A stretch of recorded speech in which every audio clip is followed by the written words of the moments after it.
哥，窑炉都被你烧坏3个了，你弄这破河沙到底要干啥？小雅，别哭，再往炉子里添2把柴。哪儿还有柴啊？家里能烧的门板都让你劈了，全村人都在说，自从爹死后，你受不了次窑破产的刺激，彻底变成了疯子。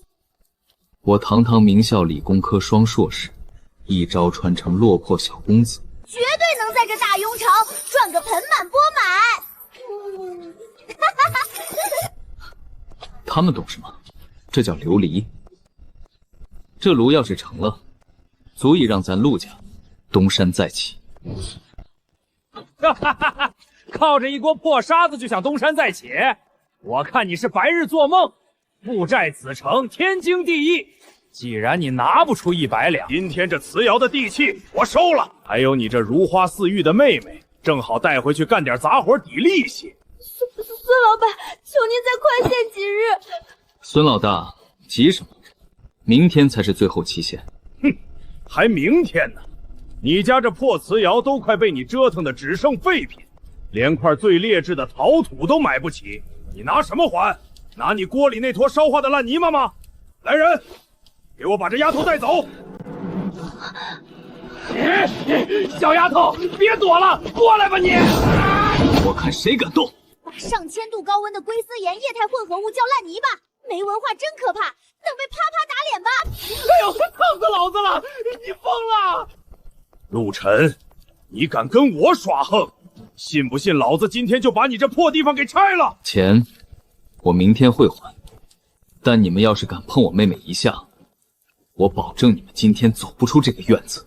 嘿嘿，就凭你一个连饭都吃不上的废物，老子手底下还有10几号兄弟，你拿什么跟老子斗？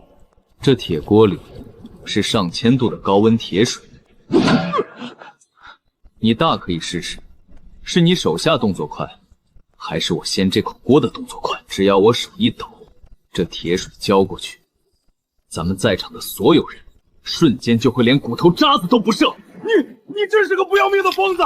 老子今天就给你这几个时辰，这就吓尿跑了？我还以为古惑仔有多硬核呢，连现代工业基础的压迫感都扛不住，真闷子。哥，他们走了，可是咱们去哪儿弄100两啊？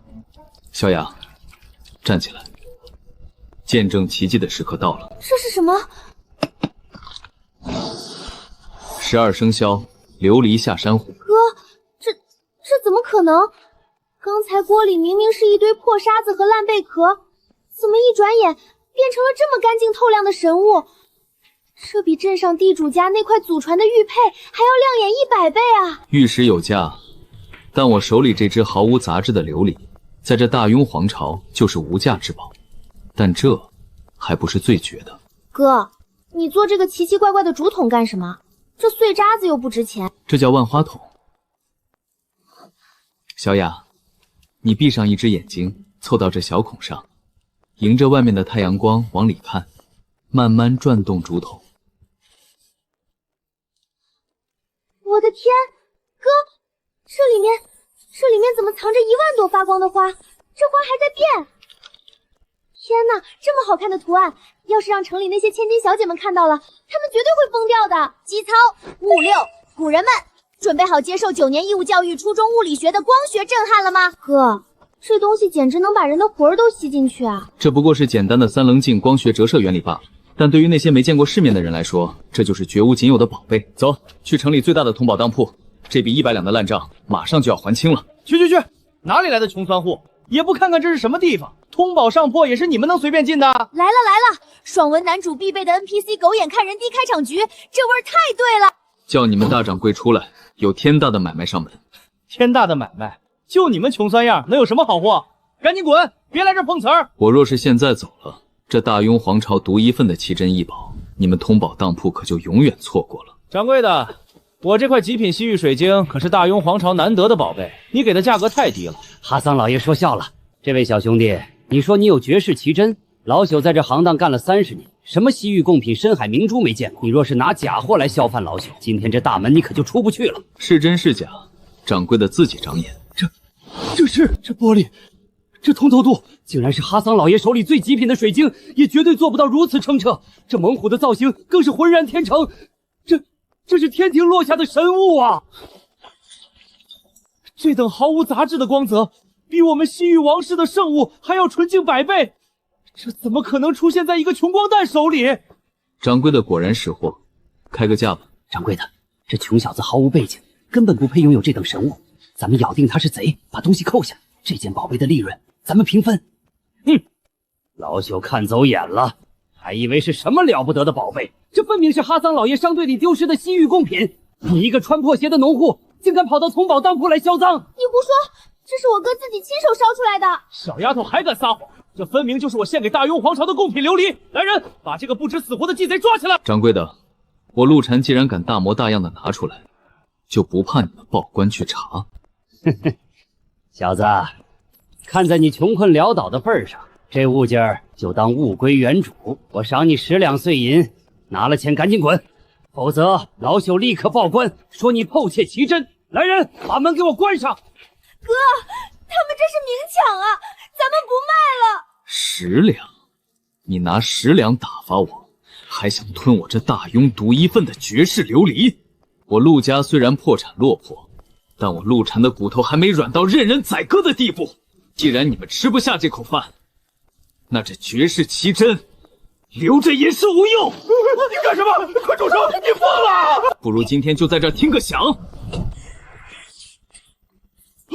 你干什么？你这个疯子！真主啊，这可是无价的圣物，你竟敢毁了它！我陆沉的东西，宁为玉碎，不为瓦全。10两银子就想吞我大庸独一份的珍宝，你们连一片残渣都别想得到！暴殄天物，简直是暴殄天物啊！你们几个还愣着干什么？这刁民毁了绝世奇珍，给我把他拿下，打断他的双腿，扭送官府！都给我住手！通宝上破什么时候改行做拦路抢劫的绿林强盗了？苏大小姐，您怎么屈尊降贵来这儿了？是这个穷酸刁民拿假货捣乱。假货？你管这叫假货？大小姐，这穷小子穿得破破烂烂，怎么可能拿得出真宝贝？闭上你的嘴！这等纯净无瑕的色泽，没有一丝一毫的气泡与杂质，这比宫里的西域贡品还要通透10倍。这是价值连城的国宝。总算来个带脑子识货的人了。这位公子，敢问这满地的残片是你砸的？掌柜的非说是赃物，要拿10两银子明抢。我陆家人骨头硬，受不得这窝囊气，索性让他听个响，也比落入这等奸商手里强。糊涂啊！如此神物，你竟然说砸就砸！你可知若交由我苏家商号运作，足以在府城换下一条街的旺铺。砸了便砸了，没什么好可惜的。只要我的手艺还在，这种东西我要多少有多少。你说什么？这神物是你人工造出来的？这怎么可能？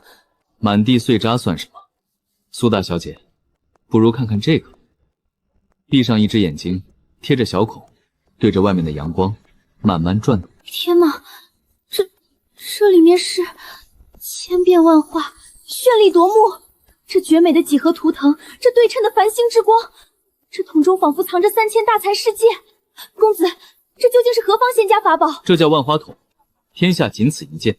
开个价，这东西我苏锦瑟要了，不管多少钱，我苏家全盘接狗。我急缺现银救命，500两白银，一口价，戒绝还价。500两，大小姐，您千万别被他骗了，一个破竹筒怎么可能值500两？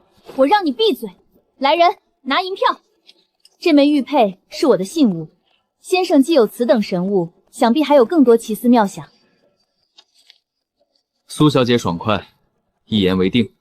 小雅，走。哥，这店里的衣裳看起来太贵了，快走吧。掌柜的，把你们店里最好、最合适的锦缎长裙拿出来，给我妹妹换上。小雅，以后跟着哥哥，天天给你穿新衣裳。掌柜，再给我来一套上好的长衫。哥，这烧鸡太香了，我长这么大都没吃过这么好吃的点心。大口吃，管够。掌柜，给我称50斤精米，50斤白面，外加2桶香油，全部雇车送回陆家村。哟，大伙儿快看，那不是陆家那个烧沙子烧坏脑子的疯子吗？怎么逛了一天回来了？还用问吗？肯定是去城里讨饭被赶出来了呗。明天就是孙老大的最后期限，哼，我看他拿什么还？就是啊，陆晨，你那堆破河沙卖了几个铜板啊？够不够买个窝窝头？实在不行，赶紧把你妹妹送去当丫鬟吧，免得跟你一起被打死。等等，你们眼瞎了吗？快看他们身上穿的，那是一整匹苏绣锦缎做的衣裳，这怎么可能？还有后面那辆牛车，全是白澄澄的精米白面，还有2大桶香油，这得花多少银子啊！把咱们半个村的地卖了，也买不起这一车啊！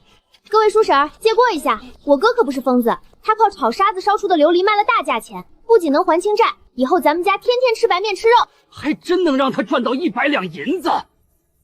早知道炒沙子能换这么多精米白面和新衣裳，老子当初也跟着一起炒了，真是瞎了狗眼了！现银准备好了没？要是敢耍老子，今天这瓷窑我就强收了。100两现银，1分不少，点清楚，把借条给我拿出来。你他娘的真弄来钱了？这怎么可能？白纸黑字，现在账清了，借条拿来。看见那小子怀里的银票了吗？那厚度少说也有几百两，这穷光蛋肯定是掌握了什么邪门法子。陆大少爷果然是真人不露相。既然这账清了，咱们就两不相欠了。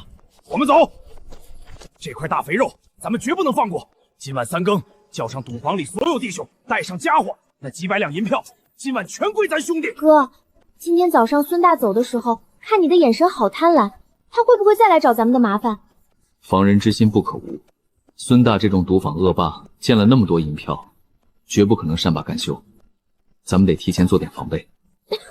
哥，你撒这些白粉和黄粉干什么？好刺鼻的味道啊！这叫生石灰和硫磺。我不惹事，但绝不怕事。如果他们真敢夜闯民宅打砸放火，这些东西能让他们自食其果。到时候咱们直接去报官。小雅，你今晚就在里屋待着，把门窗锁住，用湿毛巾捂住口鼻，不管外面发生什么，绝对不许出来。兄弟们，进去直接把陆晨绑了，逼问出搞钱的法子，银票全搜刮干净。人呢？难道听到风声跑了？怎么连个鬼影都没有？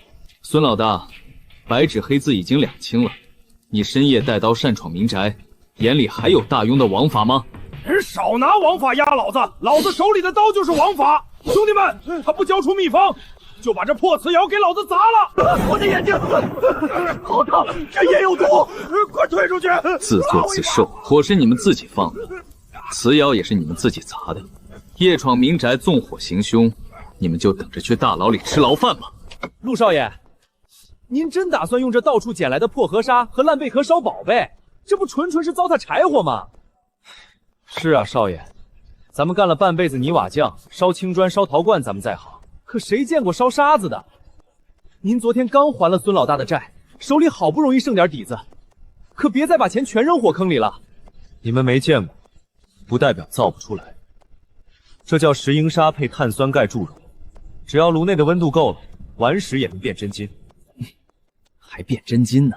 村里人都说您受了刺激，脑子不灵光，我看8成是真的。你们胡说什么？我哥昨天凭审视赚了100两现银，连县城当铺的大掌柜都看直了眼。你们爱干不干？不干拿工钱走人！王二、李三，只要你们今天把这窑炉的通风口给我修严实了，让炉温达到白热化，今晚出窑后，我额外赏你们每人5两白银。5两白银？少爷，您说真的？王二，别废话了，赶紧和泥干活。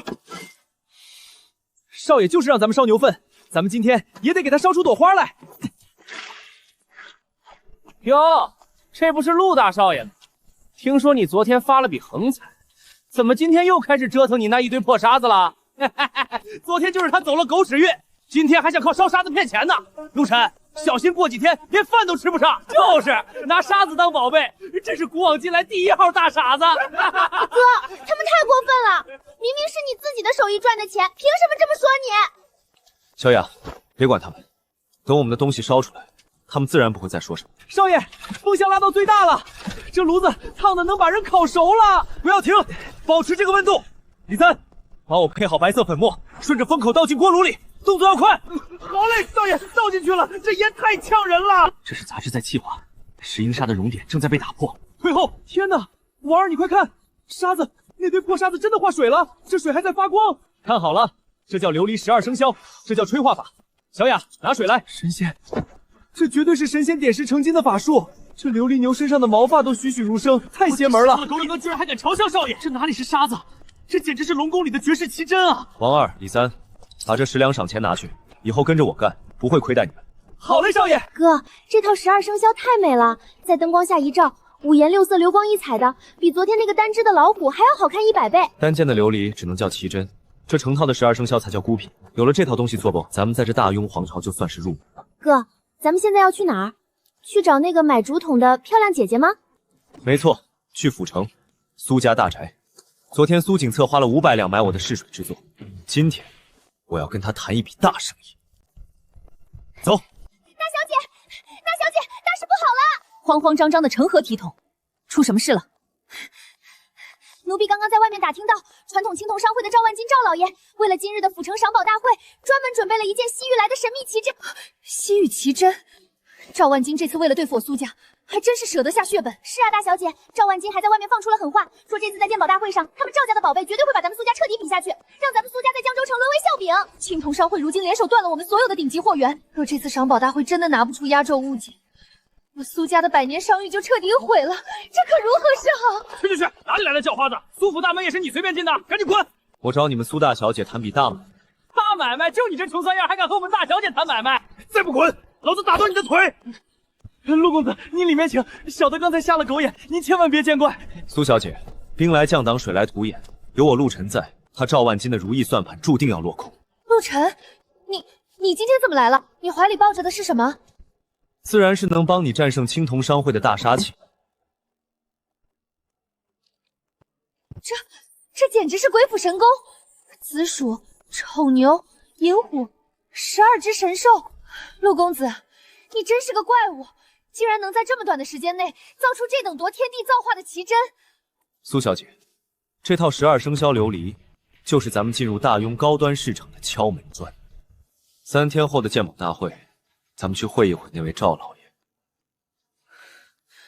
陆公子，这12生肖一出，绝对能断了青铜商会的活路。你想怎么合作？利润55分。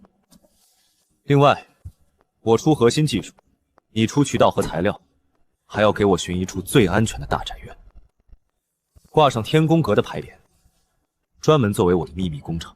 城外西郊那套最大的私家庄园，今天起就是你的天宫阁，一言为定。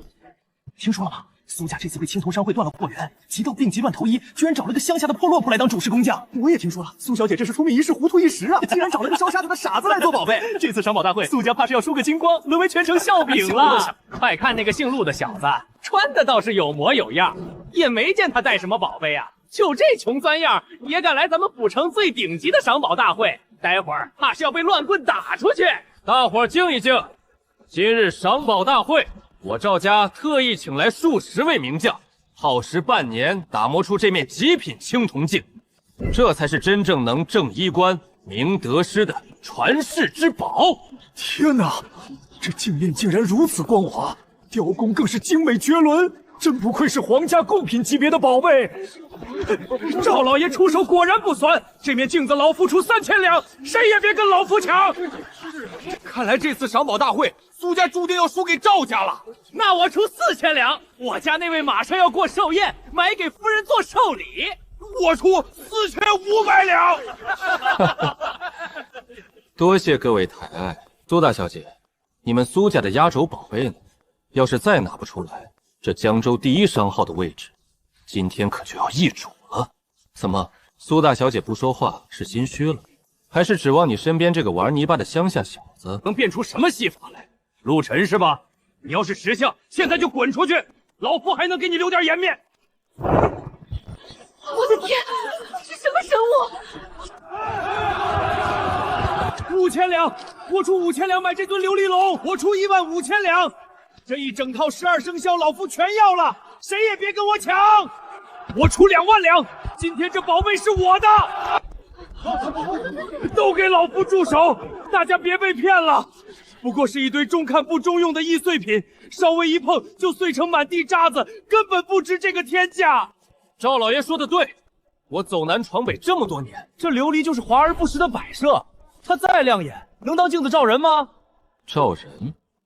就凭你那面把人脸照得发黄、扭曲变形的破铜烂铁，也配在这儿谈照人？放肆！我这青铜古镜乃是100年传承的工艺，大庸无人能敌。你一个乳臭未干的毛头小子，竟敢口出狂言！有本事，你拿出一面能照人的琉璃来看看。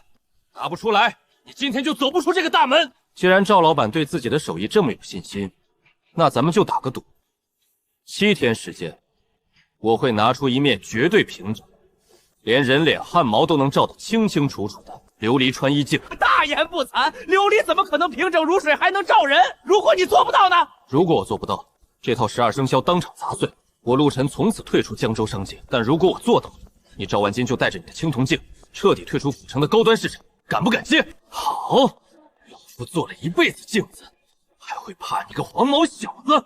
赌了，7天后，老夫在通宝当铺恭候大驾。慢着，如此多天地造化之物，岂能随意砸毁？陆小兄弟，本官出3万两白银，外加城南10间铺面，买下你这套12生肖，作为下个月进京面圣的绝顶贡品。不管你们3天后的赌约输赢如何，这套神物本官今天保定了。多谢大人赏识与厚爱，但这既是维护我天宫阁招牌的生死赌注，草民便不能言而无信。7天后，若我拿不出琉璃大镜，证明我陆晨技不如人，这套生肖我定会亲手砸碎，绝不以次充好糊弄大人去进贡。但若我赢了，大人，7天后，除了这套生肖，草民还会送您一面足以让龙颜大绝的大庸第一神镜。好小子，本官就等着你造出这天下第一神镜。哥，这已经是咱们跑的第12家药铺了，掌柜的隔着门板就说丹砂全被买空了，这可怎么办啊？赵万金这是想从源头上掐死咱们。没有丹砂提炼水银，没有锡块做底，再好的琉璃叶也做不成穿衣大镜。哟，这不是陆大老板吗？怎么找丹砂呢？赵老爷托我给您带句话，这3天江州城里哪怕是1粒沙子、1块烂铁，您都别想买到。想做镜子，您就拿口水去抹吧。回去告诉赵万金，这种杀敌1000自损800的扫货方式，除了暴露出他的恐惧，没有任何作用。死鸭子嘴硬，全城的货都在我们赵家仓库里，我看你拿什么做镜子？3天后准备好滚出去。谁说他买不到货？苏大小姐，您怎么来了？这马车上是……这3辆车上是我连夜调来的极品陈砂和纯净血犀。赵万金那点下三滥的断货手段，也敢在我苏家面前班门弄斧？苏锦瑟，你这是执意要为了这个乡巴佬跟我们整个青铜商会撕破脸了？滚回去告诉赵万金，从今天起，这3天我苏锦瑟亲自给陆公子当护验，谁敢动天宫阁一草一木，我活劈了他！还不滚！苏姐姐好厉害，一出手就把坏人的计划全打乱了。哥，陈砂和锡块都有了，咱们现在赶紧把这红色的石头磨成粉，涂在玻璃上吗？不行，陈砂只是原矿，杂质太多，我们需要的是它通过高温提炼出来的纯净水银。王二，起小炉，把陈砂砸碎，放入密闭的陶罐中，高温煅烧，大火猛催，逼出里面的水银蒸汽。李三，准备好冰水槽和铜管，把陶罐排出的蒸汽迅速冷凝，动作快。水银蒸汽有剧毒，所有人用湿毛巾死死捂住口鼻。少爷，这火是不是太大了？这陶罐都烧红了，万一裂了怎么办？我浇点水给它降降温吧。给我放下！王二，把阿福给我摁死在地上。少爷您干什么？我是一番好意啊，炉子太热了，我怕炸炉啊。几百度高温煅烧的密闭陶罐，一旦遇冷水激化，瞬间就会炸炉。到时候剧毒的水银蒸汽全都会泄露出，满屋子的人会七窍流血而死。说，赵万金给了你多少钱买我们的命？少爷饶命啊！赵老爷他给了我100两银票，说只要我趁您不注意毁了这一炉料，钱全归我。我也是鬼迷心窍啊，少爷。绑了，连同他身上的赃钱扭送知府衙门，告诉知府大人，赵万金买凶杀人，蓄意破坏准备进贡的绝顶重品。好险，陆晨，现在第一炉水银保住了，你要怎么把琉璃做成那种巨大的平准的面？王二，把最细最纯净的河沙铺在长条大石板上，用直尺给我刮到绝对水平，不许有一丝一毫的凹凸。少爷，沙子敷平了，可是铺沙子干啥？这叫沙板压制法。听我号令，开大炉，把融化的琉璃液倒在细沙石板上，就是现在，趁它还没凝固，用那根烧红的金刚大管斗从头到尾碾压过去，不要停顿，一口气压到底。哎呀！天哪，这真的是平整如水面的透明琉璃板。陆晨，你这脑子到底是怎么长的？现在还不能碰，得让它自然冷却4个时辰，然后用最细的抛光布把表面残留的沙粒彻底打磨干净。大镜子的骨架成了。哥，这琉璃板已经够透亮了，你把这银色的水涂在背面干什么？好刺鼻啊！这叫稀薄水银起法。玻璃本身是透明的，只有利用稀薄和水银发生化学反应，在背面形成一层不透光的反射膜，它才能变成一面真正的镜子。可是哥，明天就是最后期限了，真的能造出比他们100年青铜镜还厉害的东西吗100年的手工作坊，得看是在什么面前。小雅，去拿那块最大的黑布来，把它盖上。陆晨，赵万金的人已经带着青铜古镜在通往开阔的大堂里摆上擂台，全府城的权贵和知府大人都到了，镜子成了吗？苏小姐，久等了，让外面的伙计备一辆最稳的马车，铺上棉被。成了，真的成了！时辰已到，知府大人，各位同僚，看来那个姓陆的小子是知道自己造不出琉璃镜，畏罪潜逃了。赵老爷这面青铜大剑打磨的连人脸轮廓都能照出来，那乡下小子拿什么比？苏家这次算是彻底栽了。既然他不敢来，那按照咱们之前的赌约，苏家就得乖乖交出所有的铺面地契。赵老板，谁说我不敢来？你还真敢来送死！哼，弄块破黑布盖的装神弄鬼，老夫倒要看看你这泥腿子能变出什么细活。赵万金，睁大你的双眼看清楚了。这镜子里的人是我，我眼角的细纹，我发簪上的绒毛，怎么可能看得这么清楚？这不可能！平整如水，秋毫毕现，这哪里是镜子？这分明是把活人装进去了！神迹，这是神迹啊！不可能，这绝对不可能！琉璃怎么可能照人？你用了妖法！你这是吸人魂魄的妖精！你到底在背面抹了什么？为什么能把光全部挡回来？这不可能是我西域的工艺，卡雍朝更不可能有这种技术。愿赌服输，白纸黑字的契约，知府大人亲自作证。赵万金，带着你那面铜戒，彻底滚出府城的高端市场。好一个秋毫毕现的神镜！陆晨，这场赌局你赢了。赵万金，退下，别在这丢人现眼。陆公子，这面镜子我出1万两白银，马上送到我府上，我出2万两。大人，草民当日承诺，若赢了赌局，这套琉璃12生肖与这面天宫等身镜便一同送给大人，作为下个月进京面圣贡品。陆老板，陆少爷，知府大人的贡品我们不敢抢，但您手里肯定还有多余的镜子吧？陆公子，只要你肯卖我一面能照清脸面的镜子，价格随你开。诸位稍安勿躁，从今日起，我天宫阁正式开售，水银穿衣镜全程限量预定，先交定金者先得。陆晨，你这招玩的太绝了，这一天的定金咱们就收了不下5万两。这只是个开始，我们要做的还远远不够。陆公子，苏大小姐出大事了，求陆公子救救我家大人。师爷莫慌，知府大人就在这儿，出什么事了？钦差大人查办江州贪腐案，查到了一本极其关键的假账。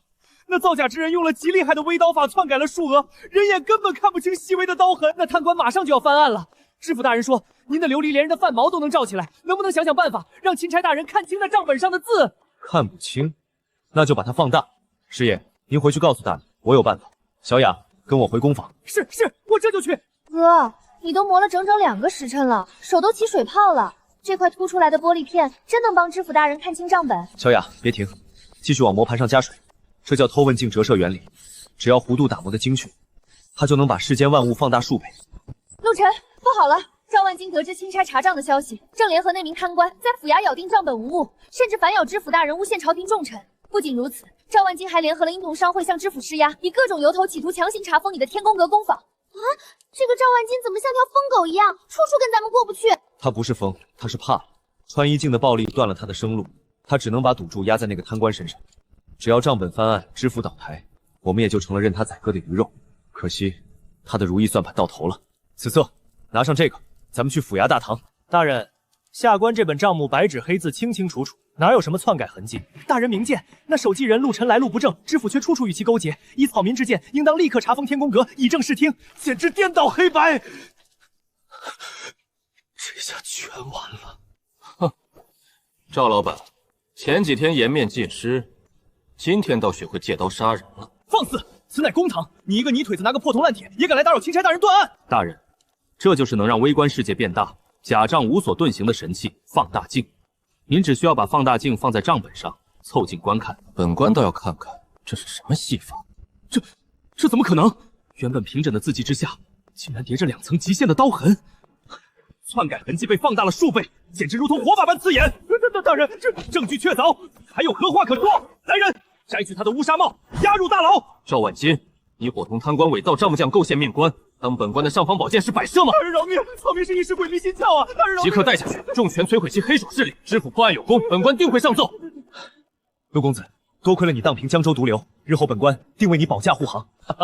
好神器，陆晨，你当居首功，想要什么奖赏？金银珠宝还是一官半职？草民无意功名，大人非要赏，只求城外西郊那片百亩荒地。那荒地寸草不生，连庄稼都种不成，你要他做甚？草民是个手艺人，那个地方正好能让草民建起中部的天宫阁大厂。好一个脚踏实地的手艺人，地契赏你，日后谁敢去你厂子生事，就是与朝廷作对。草民多谢钦差大人，天宫阁的工业帝国就从这片荒地开始了。王二，把东边这片地基给我死死夯实了。左边这排厂房用来当吹制车间，右边那排当镀银车间，中间必须给我砌1丈高的实心砖墙，连个耗子都不许留。少爷，盖厂房就盖厂房，干啥还要在中间砌这么高一堵墙啊？这不是诚心耽误功夫吗？这叫物理隔离。以后吹制的工匠只管吹玻璃，镀银的工匠只管上水银，每个人只负责自己的所需项目，谁敢私自越界，立即卷铺盖走人。少爷高明啊！这样一来，一个人只知道制造的一步，任凭外头那些不怀好意的人怎么打听，也偷不走我们天宫阁的整套核心技术。加大火候，把天宫阁扔掉的这些废渣全给我融了。他陆晨吃肉，我们就拿他的剩余骨头熬汤。管事高明，咱们这土法烧出来的琉璃虽全是气泡，但只要随便涂层底做成小镜子，以极低的价格抛售，绝对能把天宫阁的生意抢光。快来看，快来买！赵氏琉璃镜，吐血大甩卖，只要天宫阁1/10的价格。这镜子怎么灰蒙蒙的，全是细皱纹，得人脸都扭曲了，远不如天宫透亮。哎呀，你懂什么？能照清楚五官就比铜镜强，便宜啊！掌柜的，给我来2面。各位看看，气泡少了一大半。这杯子虽不如天宫阁无瑕，但价格连他们1成都不到。不错，运回县城绝对被疯抢。赵管事，以后的单子全归你们了。哈哈，好说，我这边可真正是价格实惠了。颜色发绿，杯底还有沙眼，看来赵家琢磨出了点门道。你们是为了这一批低价劣质货，要毁了我们的约。哎呦，陆老板，真是不好意思，这单买卖我们商量如此，还是算了吧。侯爷别怪兄弟不仗义，赵家的货精可老百姓图便宜好卖，您的高端货利润再大，我们也耗不起。告辞。降价，那才是他们的圈套。天宫阁自诞生起，走的就是高端品牌路线，坚决不能自降身份。既然他们喜欢在低端红海里打滚，那就让他们折腾去。小雅，去把我们之前用极高的高度烧制出的那几块光学插货拿来。后进光学，你又要创造什么新奇物品？我听闻最近北方边疆战事吃紧，敌军游骑兵神出鬼没，前线将士侦察因为并非屡屡吃亏。我决定给守卫边疆的将士们送上2件好用的新道具，直接跟官方合作，一件能看透10里开外敌军动向的战场神器千里眼，还有能上游攻击的大炮。陆晨，你这圆筒真能看清10里开外，还有这尊铁疙瘩，你用烧玻璃的窑炉去炼铁，能行吗？2镜相叠，前聚光后放大，此乃望远哨探的千里眼。至于这大炮，古人军中火炉温不够，铁水杂质太多，我用高温玻璃窑的温度熔铁，铸出来的炮杂质极少，不会炸膛。你在这千里眼里面拉10字线，又把它绑在炮身上，这又是何意？大庸的炮手开炮全凭感觉，我将这千里眼与大炮合2为1，开炮前只需拉动滑轨调节高低，用镜中的10字定位系统中心咬住目标，任凭敌人神出鬼没，也逃不出我的弹道。少爷，外面来了队当兵的，带头的是江州驻军的顾统帅，穿着便服，脸色极其难看。慢慢说，他来做什么？点名要见你。你就是陆晨，本将直说了，北境外族尤其神出鬼没，咱们的赤豪根本摸不到人，好不容易接战，军中那些劣质冲炮连连炸膛，折损在自家火器下的兄弟比敌军斩杀的还多。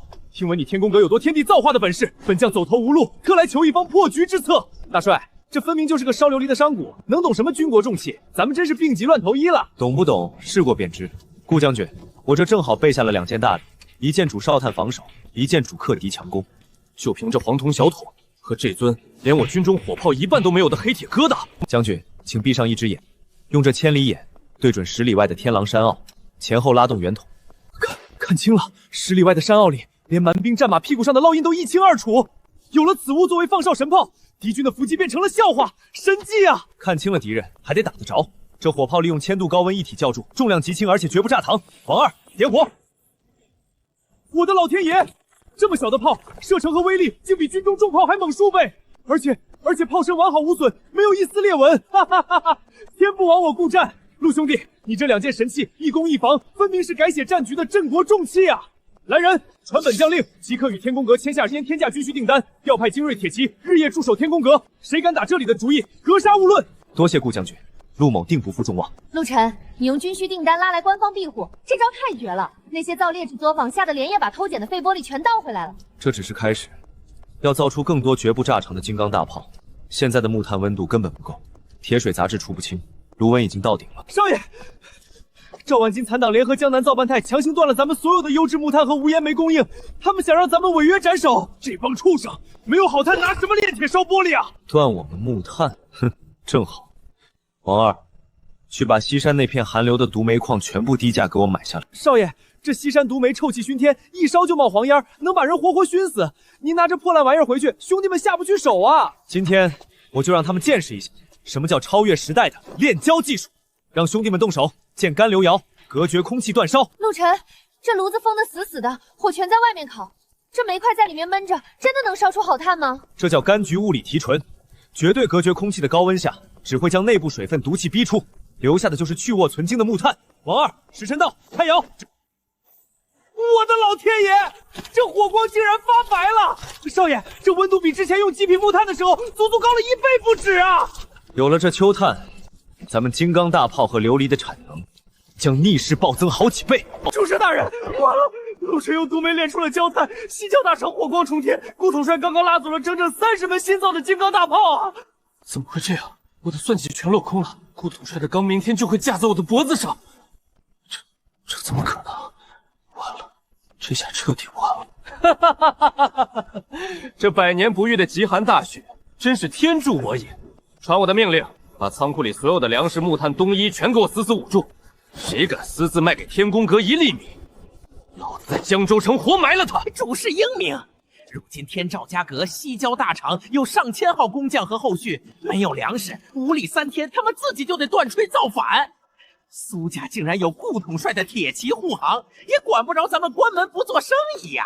去给苏群色放话，想要粮食救工厂那些贱人的命，就乖乖卸下华服，今晚从后门进我赵家，给老子做妾。至于那个陆晨，老子要在寒风里活活看他饿成一具尸体。陆晨，赵家这次几乎抽干了所有流动资金，在囤积粮食。我们西郊大厂刚铺开，上百个工人加上部分，每天人吃马喂，粮顶多维持3天。慌什么？他们封得死江州城，难不成还能封死整个大雍巢？去外省调粮，现在的暴雪天，运费是天价不说，外省的巨部大户与赵家私有往来，在这个节骨眼上，谁敢冒雪跨江给咱们送粮？在绝对的利益面前，交情根本不堪一击。那是因为赵家给的利益，在真正的神物面前不值一提。既然他们断我们的粮，那我们就自己造。今天我要烧一件大雍巢绝无仅有的物件，拿它去敲开邻省大商人的粮仓。哥，这个大瓮好漂亮，刻上饱满的稻穗和麦浪，这就是击碎赵家算盘的利器。在火光下流光溢彩，比神仙用过的宝贝还要干净100倍啊！这叫琉璃五谷丰登瓮。对于外省那些富甲一方却没见过绝世奇珍的粮商来说，这是能庇佑家族气运的宝贝。锦瑟，把天宫阁的牌子挂出去，就说天宫阁出了大雍独一份的琉璃风称瓮，1尊神瓮，开价能撑过整个寒冬的精米白面。愿意跨江送粮进场的，神瓮当场奉上。天仙之作，真的是天仙之作啊！如此澄澈巨大的琉璃瓮，内藏微雕稻穗，这是真正的镇宅之宝。陆老板，粮食和棉衣我已经送过江了。陆老板是痛快人，只要精米白面和冬衣全部卸进我西郊大厂仓库，这尊神瓮今晚你就可以带回江北。全给老夫搬下去！谁敢毛手毛脚耽误了老夫迎神瓮，老夫活剥了他的皮！有米了，全是精米和白面。天公侯万岁！咱们这个陆少天不仅饿不死，还能天天吃饱饭。兄弟们，既然赵家想绝我们的粮，那我们就自己造。接下来，大家全力修筑玻璃温室大棚，咱们自己种粮种菜，彻底砸烂他们的算盘。誓死效忠天宫阁，彻底砸烂他们的算盘。王二带着一队人，顺着沙盘刺好的水平线深挖沟壑，把地满火道全线铺开，焦炭给我一刻不停的烧起来。好嘞，少爷，保证地下热的能烫脚。李三带着二队，把钢铁支架打进冻土3尺深，将平板玻璃拼接上去，一块细眼一道缝隙都不能留。我还以为这陆晨有什么通天的本事，原来是急疯了。哼，这些精米白面顶多吃3个月，他居然耗费这么多人力物力，在雪地里盖了个透明的琉璃壳子。陆晨，外头已经是滴水成冰，可一进你这玻璃房子，竟然温暖的像3月阳春。可是，就算屋里暖和，这大雪天的，咱们真能在这泥土里种出粮食和蔬菜来养活上百工人吗？大雍朝几百年下来，这可是违背岁时农令的举动啊！这锦瑟，古人总觉得春生夏长是不可违背的铁规，那是因为他们没有掌控温度和光照的手段。但我可以把夏天的果蔬搬到冬天来种。陆晨，看着你做这些奇奇怪怪的布置，我这心里反倒踏实。只要有你在，咱们天宫阁绝不会被饿死。这份信任绝不可负。这地暖催化能让种子的生长时间缩短数倍。锦瑟，等这些果蔬熟了，我不光要让全场兄弟顿顿吃上新鲜菜，还要让赵家残党睁大眼睛看看什么叫自给自足。我的老天爷啊，长出来了，真的长出来了！少爷，这绿油油的长条真是夏天才有的黄瓜，还有这一大片绿叶子菜，这怎么可能啊？外头的饥民连树皮都快啃光了，赵家那帮畜生正捂着粮仓等咱们饿死呢。谁能想到，咱们这大棚里居然长出了满满当当的盛夏鲜果。少爷，您真不是神仙下凡吗？王二、李三，别愣着了，去叫食堂的大师傅来，今天中午给全场的兄弟加菜，每桌1盆番茄炖牛腩，1盆清炒小白菜，管够。吃饱喝足了，挑几筐最大最红的果子和小白菜，跟我去一趟府衙。赵家残党不是想看咱们饿死吗？今天我就用这断了他们囤积粮食的财路。这暴雪连续下了2个多月了，城中存粮一天比一天少，偏偏赵家那帮残党联合了几个黑心粮商，死捂着粮仓，抬高粮价。再这样下去，城中百姓非得断汤暴动不可。本官这乌纱帽怕是要保不住了。大人，大喜啊！天宫侯陆公子带着苏大小姐求见，他们还抬着几个盖了红布的大竹筐，说是给大人送破局的法子来了。陆老弟，你可算来了！如今全城粮荒，本官正急得焦头烂额。你这大雪天的抬着几个大竹筐，里面装的究竟是什么物件？大人莫慌，赵家残党以为掐断了粮道就能让江州大乱，草民今天过来，正是为了替大人解这缺粮之回，顺便给大人的冬日餐桌添几道鲜菜。这怎么可能？红润如火的番茄，翠绿带刺的黄瓜，还有这掐得出水来的鲜嫩小白菜。陆老弟，现在可是数9寒冬，你莫不是拿绢布做的假玩意儿来戏弄本官？是真是假，大人亲自尝尝便知。脆嫩多汁，满口清香，这真的是刚摘下来的鲜黄瓜！天哪，在这滴水成冰的腊月天，你居然能违背岁时农令种出剩下的薯蔬！陆老弟，你这手段简直是神仙下凡啊！大人，这是陆晨在西郊荒地上盖起的玻璃温室，如今大棚里暖和的像3月阳春，里面的果蔬要多少有多少。好一个天宫阁，好一个玻璃温室！陆老弟，本官当真是服了你的造物本事。可这蔬菜虽稀罕，终究不能当饱腹的口粮。咱们现在缺的是能救命的大米白面，你拿这些蔬菜如何能断得了赵家残党囤粮的财路？大人，赵家残党之所以敢囤积居稀，无非是吃准了江州城短时间内买不到外粮，百姓只能引颈受辱。可如果草民将这些冬日里绝无仅有的盛夏鲜果送去给城中的达官显贵，大摆盛夏宴，大人猜他们愿意出多少银子求购？那群平日里山珍海瑞吃腻了的权贵豪绅，在冬天见到这等稀罕物，怕是挥金如土也想买回去尝鲜长脸，价格无法估量。不错，用这些鲜果换回来真金白银，草民可再次通过邻省万老板的粮船，源源不断的跨江运进精米白面。但这只是第一步，等粮食运到，大人可以贴出告示，不日将天宫阁一去用神赐开仓，低价平缩，供应全城。人心一散，那些跟着赵家一起囤粮的商贾会自乱阵脚，他们每天光是维持庞大粮仓的损耗就是一笔巨款。一旦听说有大批廉价粮食即将压境，为了保本不至于烂在手里，他们只能抢在咱们开仓前疯狂降价，抛售存粮。哈哈哈哈哈！好一招反客为主，只要逼得他们自己不得不放粮，这江州的粮荒不攻自破，本官立刻拟定布告，全城公告。陆老弟，需要府衙怎么配合，你尽管开口，本官全力支持你。大人只需安坐府衙，等着看戏便可。暴雪2个多月了，城中存粮一天比一天少，偏偏赵家联合黑心粮商死死捂着粮仓，抬高粮价，百姓非得断团保顿官，这乌纱帽保不住了。大人，大喜，陆公子带着苏大小姐求见，他们抬着大猪王说送破局的法子来了。破局的法子，天不亡我快赢！陆老弟，你这竹筐里装的究竟是什么？大人莫慌，草民是来替您解这缺粮之围的，顺拜添几道鲜菜。这怎么可能？数九寒冬，你竟拿假玩意儿戏弄本官！是真是假，尝尝便知。脆嫩多汁，这真的是刚摘下来的鲜黄瓜。腊月天居然种出盛夏果蔬，简直是神仙下凡啊！大人，这是陆晨在西郊盖起的玻璃温室，棚内暖如3月应春，果蔬要多少有多少。好造化，可咱们缺的是大米白面，拿蔬菜如何断赵家财路？大人，赵家残党吃准了江州买不到外粮，可如果草民将这些盛夏鲜果送去给城中的达官显贵，大摆盛夏宴，大人猜他们愿意出多少银子求购？那群平日里山珍海瑞吃腻了的权贵豪绅，在冬天见到这等稀罕物，怕是挥金如土也想买回去尝鲜，价格无法估量。不错，用这些鲜果换回来的真金白银，草民可再次通过邻省万老板的粮船，源源不断的跨江运进精米白面。但这只是第一步，等粮食运到，大人可以贴出报告，就说天宫阁已得天赐神粮，不日将全面开仓，低价平苏，供应全城。人心一散，跟着囤粮的商贾必会自乱阵脚。一旦听说廉价粮食压境，为了保本，他们只能在咱们开仓前疯狂降价抛售。哈哈哈！好一招反客为主，这粮荒不攻自破，本官立刻拟定布告。陆老弟，需要府衙怎么配合？你尽管开口。大人只需安坐府衙，等着看戏便可。陆老板、苏大小姐，这大雪封城，滴水成冰的，咱们连买高价炭都费劲儿，你们2位却发下藏兵请帖，非要请咱们赴什么盛夏宴。这桌上除了几盘咸菜干肉，连根绿草都看不见，莫不是拿咱们寻开心？就是啊。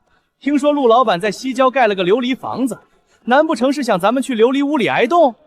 若是没有真东西，老夫可就不奉陪了。诸位都是江州有头有脸的大人物，陆某怎敢怠慢？上菜。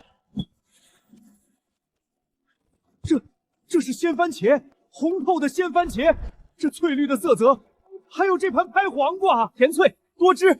老天爷啊，老夫吃到了夏天的味道，在这数九寒冬，居然真有刚摘下来的活物，神迹！陆老板，你这是怎么办到的？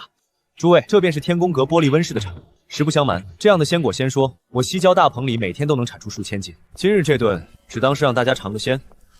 从明日起，天宫阁推出冬日鲜蔬令，每日限量供应50份果蔬礼盒，价高者得。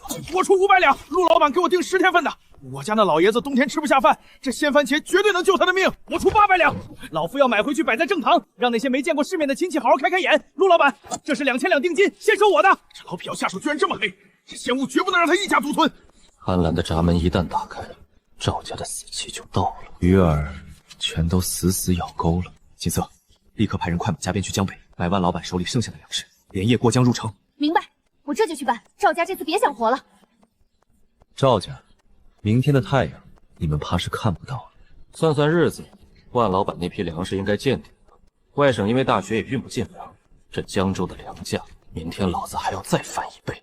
我要让天宫阁那帮贱民拿琉璃配方来换窝稳头。天塌了，外面全乱套了！慌什么？天塌下来有老子顶着，出什么事了？知府衙门刚刚贴出告示，说天宫阁用冬日鲜果从江北换来几10艘船的平价精米，明早就在城门全线开仓，按灾前的底价无限量供应全城。不可能，江北的粮商怎么会冒雪送粮？他陆晨哪来的通天本事种出鲜果？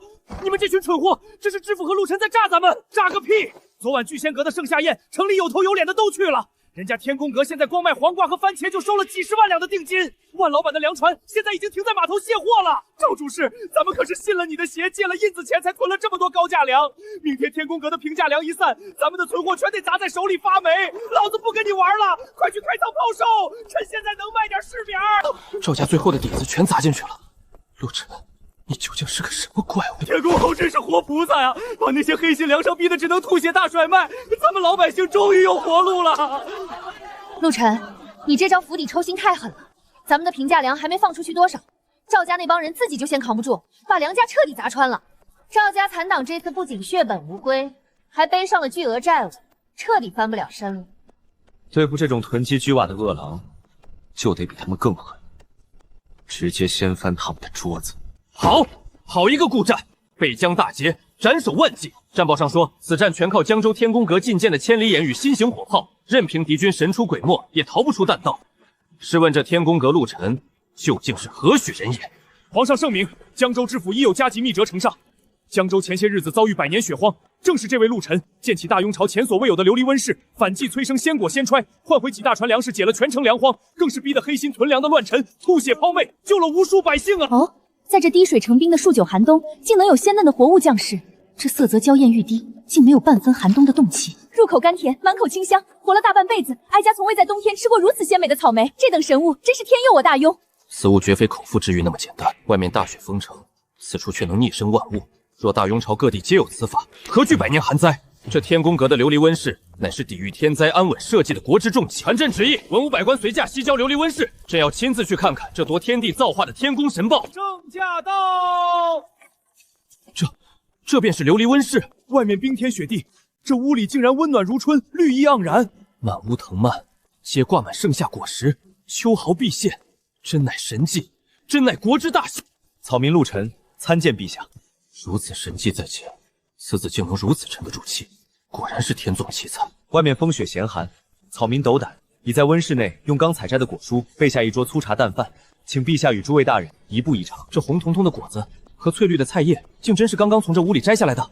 好，朕今日便尝尝这逆天的滋味。酸甜的汁水瞬间在舌尖炸开，竟真的是活生生的夏日味道，酸甜浓郁，清脆多汁。这等清脆的口感，当真如梦似幻。朕吃尽天下山珍海味，竟从未尝过如此鲜活的滋味。在这滴水成冰的寒冬里，这一口热腾腾的鲜蔬，简直胜过宫里的满汉全席。谢主隆恩，这竟然真的是新鲜的活物！老天爷，微臣活了大半辈子，还是头一回在腊月天吃到这么甜脆的鲜黄瓜。这番茄的酸甜更是绝了。是啊，陛下，此等夺天地造化之物，也就是在您的洪福气天之下才能诞生啊。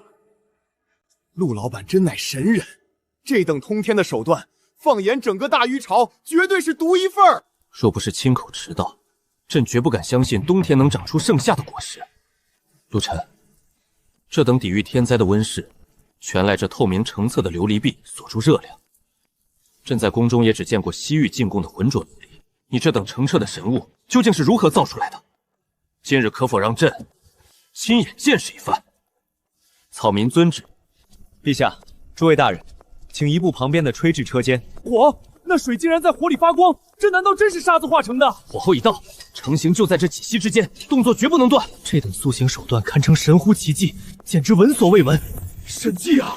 没动静了，一团破河沙竟然在顷刻间化作了毫无瑕疵的九天神龙。这龙须，这龙鳞，竟比最顶级的和田玉还要纯净100倍。陛下，微臣原以为这江州地底下尽是不可见的破除石沙，这分明是陛下洪福齐天降下的祥瑞啊！此乃琉璃乾隆腾元尊，大雍在陛下治理下，定能破开百年寒冬。草民将此物献于陛下，愿大雍如飞龙一般腾飞9天。好一个乾隆腾渊，好一个化腐朽为神奇的天宫之术。这等绝世神物，比朕那皇家宝库里的任何珍宝都要完美。陆沉，你不仅有一双巧手，更有一颗忧国忧民的赤子之心。你研制军功重器于前，今日又献上这抵御天灾的国之重器，朕若不重赏，岂不寒了天下奇才的心？传朕旨意，册封陆沉为天宫侯，世袭罔替，另赐江南盐铁专营之权。臣陆沉领旨，谢主隆恩。赵氏残党为富不仁，在百年天灾面前囤积居库，企图掐断粮道，置全城百姓于死地，更是处处构陷朝廷功臣，简直罪不容诛。来人，查封赵家全国所有商铺地契，主谋即刻推入门斩首，余党全族流放3000里，永世不得启用。陛下饶命啊！求陛下开恩，留草民一条命吧！草民愿意捐出赵家所有的家产，充盈国库。陛下，聒噪！堵上他的嘴，给朕拖下去，别脏了这神迹之地。完了，我赵家几代基业全完了，就是这个怪物彻底毁了我们。天作孽犹可为，自作孽不可活。陆沉，你快看，路边怎么有这么多百姓在哭喊？他们手里捧着的盐全是黑里发黄的。这日子没法过了，买不起高价私盐，官盐里又全是毒矿，家里婆娘吃了到现在还起不来床啊！发黄发涩，这是混了大量有毒物质的毒盐。天宫侯，侯爷救命啊！下官正要去天宫阁求你。王大人，这满大街的毒盐究竟是怎么回事？幕后黑手故意往官盐里下毒，想逼朝廷盐场停工。现在百姓断盐怨声载道，私盐贩子趁机哄抢市场，今年的100万盐税彻底崩盘了。皇上怪罪下来，下官要被灭门啊！王大人，求一个烧琉璃的泥腿有什么用？整个江南除了我裴家的熬盐方子，谁能供得起无毒的干净盐？陆沉，圣上虽赐你盐铁中营权，但没了我裴家的柴火和盐工，你1两盐也熬不出。裴东来，用毒盐害百姓来抢生意，这局你设的挺大。你那是老式熬盐，早就该被淘汰了。王二，去打1桶浑浊的海水来。现场架锅，当街用海水煮盐，海水里全是苦碱和泥沙，你煮出来也是一锅毒死人的烂泥。把准备好的活性炭粉和石灰粉倒进去。今天我让你长长见识。黑色的木炭粉与白石灰落入沸腾的海水中，毒水立刻变得清澈。乡亲们，这叫天宫精盐，无杂无毒，尝尝。老天爷，真的没有一丝苦味，这比宫里的贡盐还要纯净100倍啊！活菩萨，天宫侯真是咱们老百姓的活菩萨。大家看清楚了，江南的毒矿全在裴家手里，是他故意往官盐里掺毒矿，贼喊捉贼，就是为了逼你们倾家荡产买他的高价私盐。原来是你搞的鬼，难怪官盐一出事，你们裴家的盐铺就涨了10倍的价。裴东来，你个黑心肝，自己下毒害人，还敢污蔑侯爷，打死这个奸商！不可能！没有经过7天7夜的昼夜熬苦，怎么可能直接吸出白盐？有了妖法！王大人，物理吸附去杂，化学沉淀去毒，这就是我教你的天宫提纯法。立刻带人去东海之滨，圈出1亩平地，开辟天宫盐场，利用烈日暴晒代替木柴熬煮，产量可翻倍。晒盐，产量翻倍！有了这等神无耻，今年的私盐税收问题直接迎刃而解啊！侯爷真乃神人！来人！裴东来勾结黑心商贾，往官盐下毒，祸害百姓，按大庸律例对回春，给我拿下！王大人饶命啊！我再也不敢了，我愿意交出裴家全部家产买命。你的家产，本侯自己会拿，带下去，查抄裴家所有盐铺，全部充公。报！江南佳旗秘诀到，天宫侯陆晨诚信纯白银盐，一举荡平私盐之祸。甘咸纯正，竟没有一丝苦涩。这等白如冬雪的神物，真的是用海水弄出来的，简直不可思议。好一个天宫侯，不仅一举荡平了江南私盐之祸，就连上缴的盐税问题都解决了，真是解了朕的国库之急。朕当初没有白白封他这个爵位，传朕旨意，赐天宫侯黄金1万两，江南良田千顷，天宫盐局全国通行，见官大3级。圣旨到，天宫侯平息江南盐祸有功，特赐黄金1万两，良田千顷，天宫精盐即日起全国通行，天宫侯见官大3级。侯爷，皇上的赏赐下来了，现在全大雍朝都在传您的神仙手段，彻底炸了。意料之中，把圣旨挂在最显眼的地方。这就是咱们最好的招牌。陆老板，求购天宫穿衣镜一面，我出双倍价钱，先收我的定金。都给我让开！我出1000两买10套琉璃生肖，现银就在门外车上，马上拉货。各位老板别急，排好队慢慢交钱，不着急。咱们天宫阁现在产能大得很，人人都有。陆晨，因为皇上的御口宣传，咱们的琉璃生意彻底供不应求了，光是今天的奢侈品进账就过了3万两。